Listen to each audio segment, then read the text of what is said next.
Ready for a wild ride? Today, we're diving deep into Hindu cosmology. We're talking about a place where the multiverse isn't science fiction, it's ancient wisdom. Right. Forget telescopes and theories. We're going back to the source Hindu myths. Those epic tales that have been passed down for generations. They actually describe a multiverse. And get this, long before modern science even thought about it. It really makes you wonder how these ancient cultures were able to explore such vast concepts. Like they were really onto something, right? And what's fascinating is how these ancient ideas, like the multiverse, are actually becoming even more relevant today. Especially with all our new scientific discoveries. Exactly. It's mind-blowing. And the best part is we're not just talking about some vague idea of other realms here. He had a whole system, a structure for how the multiverse works. A structure. Like what? Think of it like 14 distinct lokas. Lokas. Yeah, 14 different planes of existence. Okay, so like levels of reality. Yeah, you could think of it that way. Yeah. And these weren't just random, isolated places. So how are they connected? They were thought to be interconnected, each with its own vibrational frequency, its own types of inhabitants, and even, get this, its own laws of reality. Hold on. Different laws of reality. Oh, yeah. It's like, imagine a cosmic apartment building. A cosmic apartment building. Okay, I kind of like where this is going. But instead of tenants, you've got gods, sages, and being so fantastical. Fantastical how? Give me some examples. Oh, beings that would make unicorns look totally ordinary. Okay, now you've got my attention. So tell me more about this cosmic apartment building. All right, so at the very top, you have Satyaloka. The abode of Brahma, the creator himself. Okay, so that's like the penthouse suite then, right? The ultimate penthouse. Unparalleled views of, well, everything. Sign me up. Although, knowing my luck, I'd probably end up with the cosmic equivalent of a noisy neighbor. Well, there's a catch. Isn't there always? Even in Svarga. Which is It's another realm, one that's often described as this place of intense beauty, pleasure, and wish fulfillment. Imagine a realm where every desire is granted. every desire. Okay, now we're talking. But even in Svarga, the experience of pleasure, it's temporary. Temporary. Fleeting even. The inhabitants, even with their, celestial status, are still bound by karma. Karma, you mean like what goes around comes around? Yeah, exactly. Yeah. And the cycle of birth and death. Ah, so even paradise has an expiration date. That's kind of a downer. But it makes you think, right? It does. It makes you think. If even the gods aren't exempt from that cycle of existence, what does that mean for us? For us down here, just trying to figure things out, it's a question that lies at the heart of Hindu cosmology, really. Okay, so it's deeper than just these stories, these myths. Much deeper. These myths weren't just meant to be fantastical stories, right? They were tools. Tools for what? Tools for understanding. Understanding the nature of reality, the human condition. Our place in the grand scheme of things. Our place in the universe. It's like each story, each character, each realm, they're all a piece of this giant puzzle. Exactly. And when you can start putting those pieces together, you start to get a glimpse into a worldview that's both awe-inspiring and really thought-provoking. Awe-inspiring and thought-provoking. That's a good way to put it. And speaking of awe-inspiring, have you ever heard the story What story? of how baby Krishna revealed the entire universe? Baby Krishna. Yeah. One of the most, well, I guess, beloved deities in Hinduism. Oh, yeah, definitely. And how he reveals the entire universe, actually multiple universes, Multiple universe. inside his mouth. All right, wait. Inside his mouth. Okay, now, even I have to admit, that one sounds a bit far-fetched. It does, doesn't it? And even for me. Are we talking about literal universes here? Or some kind of cosmic metaphor? Yeah, It's a story that's both, really. both. Okay, I'm intrigued. Tell me everything. So picture this. Krishna's mother, Yashoda, she's trying to feed him, right? But he's being, well, let's just say a typical mischievous child. I know the feeling. Finally, she gets him to open his mouth, and instead of seeing, a toddler's tongue, She sees what? Don't leave me hanging. she sees the entire cosmos. Swirling galaxies, planets, stars, the whole shebang. A whole shebang, huh? But here's the kicker. It's not just our universe. She sees countless other universes, all existing at the same time. All at the same time. That's a lot to process. Inside one baby's mouth. All within baby Krishna's mouth. It's a pretty wild image when you think about it. Wild is an understatement. I mean, we're talking about staring into the heart of a nebula. And it's bursting with colors and possibilities. So many possibilities that it's almost impossible to understand. But what does it all mean? That's the question, isn't it? What are these ancient storytellers trying to say? The story of Krishna revealing the universe. It's a metaphor, you see. A metaphor for? A metaphor for this idea that reality is far grander and more mysterious than we can even begin to imagine. More mysterious than we can imagine. And here I thought I had a good imagination. It suggests that what we perceive with our limited senses is just a tiny, tiny fraction of what actually exists. Okay, so let me get this straight. We've got this cosmic apartment building with 14 floors, each one more incredible than the last. Right. Right. And on top of that, we have a baby who can fit the entire multiverse in his mouth. That's a lot to take in. It is. And you know what? Yeah. I think I need a bigger imagination. You might just be right about that.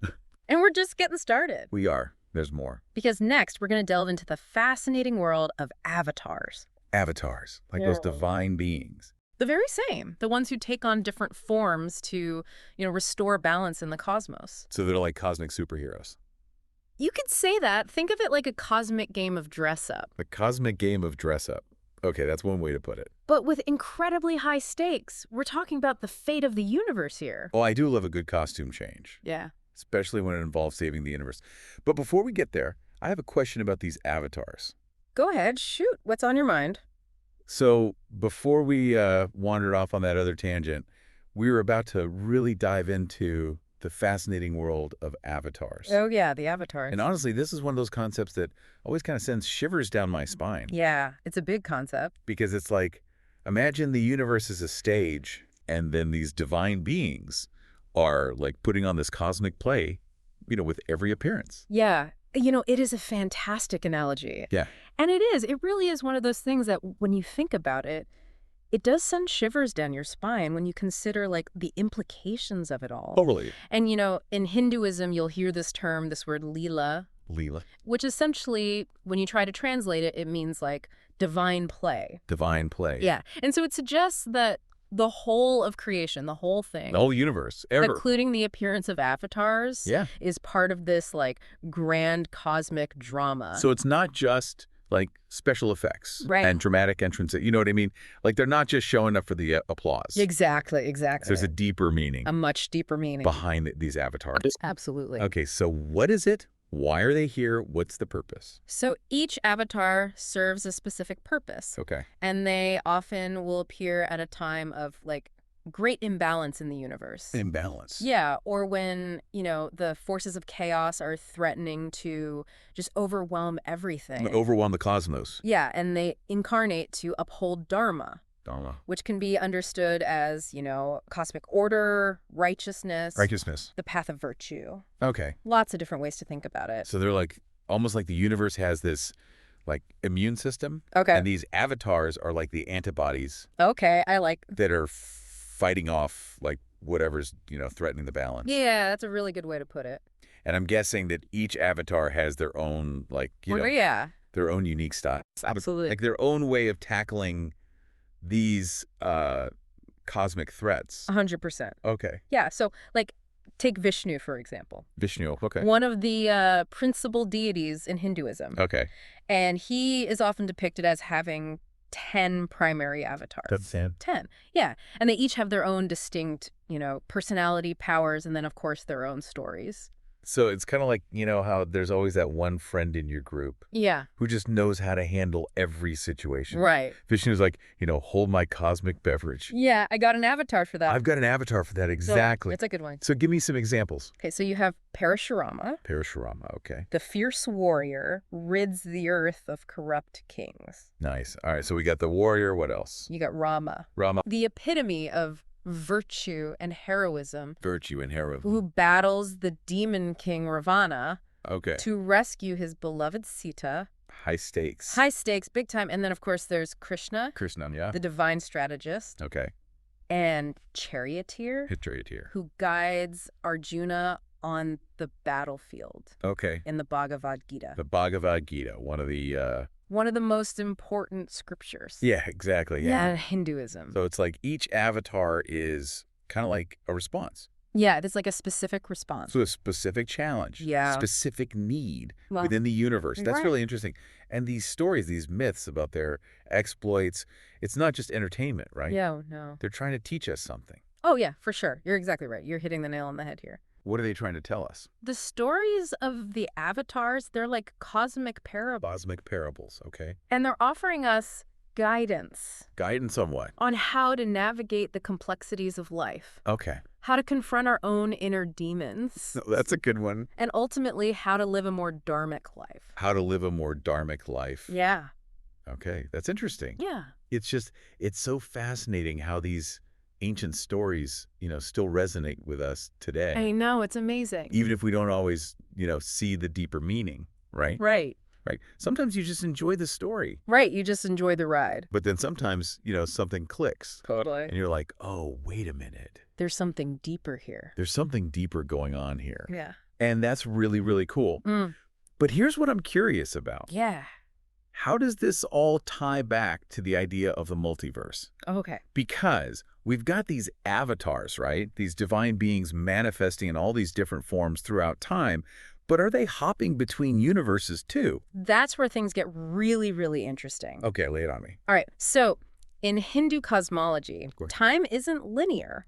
It isn't. It's not like a straight line. Okay. It's cyclical. Cyclical. Yeah, so we experience time as this straight line. Yep. But in this cosmology, it's more like a spiral or a wheel. A spiral or a wheel constantly turning. Constantly turning, yeah. Okay. And there are these epochs of creation and destruction that are known as yugas. U-Gs. Yeah, yugas. Okay, got it. And so each yuga has its own... So are you saying that each yuga, Yeah. each cycle of time, Yes. could be its own distinct reality? Like its own So about you got it. its own expression of the multiverse? Oh, 100%. Oh, wow. That's a lot. Yeah, so each yuga has its own characteristics. Oh, challenges. Its own set of challenges. Triumphs. Triumphs, exactly. And just as Vishnu manifests these different avatars Okay. in response to these specific needs, you could say that these avatars, they're like actors playing different roles Okay. on this vast cosmic stage of the multiverse. So it's not just different realms, like, existing side by side, Right. but it's also, like, different versions of reality unfolding throughout time. Yeah, you're getting it. That's a lot. It's a lot to wrap your head around. That's really, really wild. It's like the universe is a kaleidoscope, just constantly shifting and rearranging itself into, like, infinite possibilities. Infinite possibilities, exactly. And that brings us to probably one of the most, well, let's just say mind-bending Fine busy, concepts in Hindu thought. which is The idea that what we perceive as reality might just be an illusion. an illusion. Yeah, it's a concept that's known as Maya. Like, are we going Matrix here? A little bit, maybe a little bit. Okay. Okay. So imagine you're watching a magician perform, right? Okay, I'm picturing it. Okay, Maya is like the magician's illusion Okay. that's making you believe something that isn't really real. Okay, so you're saying that the world isn't real. Well, not quite. Not quite. It's Excellent. not that, like, nothing is real. But it's saying our perception of it, the way we experience this world as separate and distinct, is all filtered Built through this lens of Maya. So it's like we're seeing the world through a distorted mirror. That's a great way to put it. But the mirror itself isn't the problem, it's our perception, right? Exactly. That makes a lot of sense. Yeah. Because it's like, how many times have we, thought one thing was true, Right. and it turned out to be totally different? Right. Our perceptions can deceive us. Exactly. But if our perception is being tricked by this Maya, Yeah. what's the real reality? The million-dollar question, right? Right. It's the question that, Hindu philosophers have dedicated their lifetimes to try and understand and unpack. So what is it, do you know? Well, it's not a simple answer, but the way that they talk about it is underlying this illusion of separation.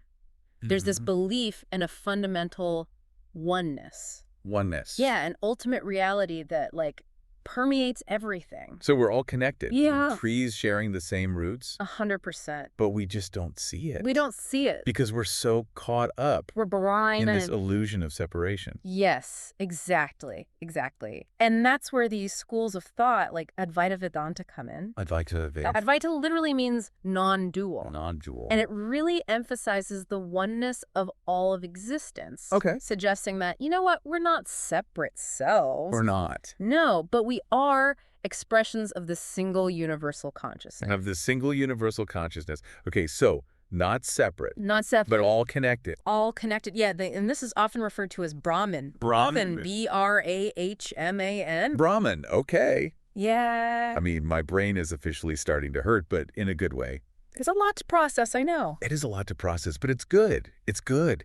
It's like all these concepts, the lokas, the avatars, Maya. Yeah. It's like they're all pointing towards this bigger picture Yes. of interconnectedness, right? Yes. A reality that's far more, I don't know, it's more profound It is. and mysterious than, like, we can even imagine. Than we could possibly imagine. But if this Maya is so powerful, right? Yeah. And if it's so easy to kind of get caught up in this illusion. Right, because it's so convincing. It's very convincing. What can we do about it? That's the question, right? How do we break free? Well, and that's where these, the teachings of Hindu philosophy come into play. Yeah.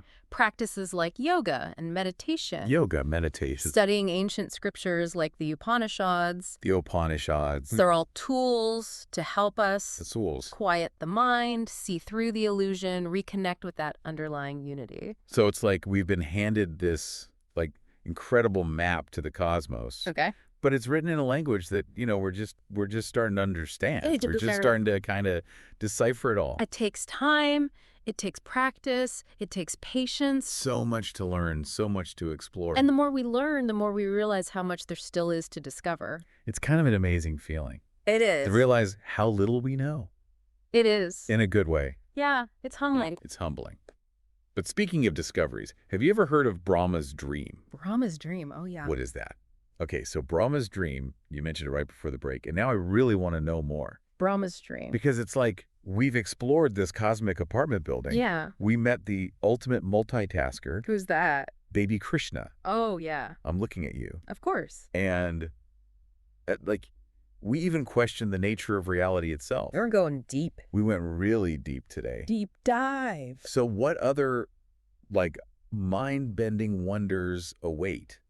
Well, get ready for another layer here. Okay. Because Brahma's dream kind of takes this idea of Maya, this grand illusion, to a whole other level. Okay. Imagine if, the entire universe, right, with all of its vastness and complexity, was just a dream. The entire universe is just a dream. A dream dreamt by Brahma, the creator god. So Brahma is, the ultimate dreamer. In a sense, yes. And we're all just, figments of his imagination. That's one way to think about it. I hope he's having a good dream. Right.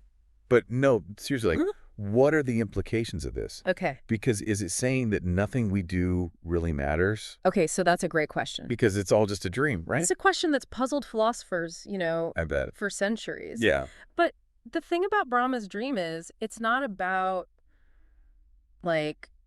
diminishing the significance of our actions. Well- It's not saying that, life is meaningless. Okay. If it's all a dream, who cares?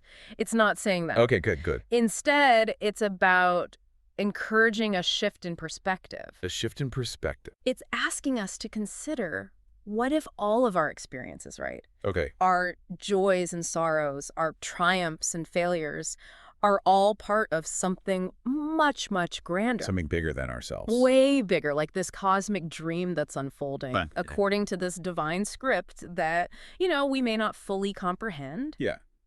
but it's still unfolding. It's like, those moments Yeah. when you're so engrossed in watching a movie Okay, yeah. and you suddenly remember, oh, wait a minute. Right. This is just a story. And this is all made up. These are just actors Right. playing roles. Right. Right. But it doesn't, you don't love the movie any less for it. Exactly. In fact, you might even appreciate it On a deeper level. on a deeper level. Yeah. That's a good analogy. Well, it's a really good way to think about it.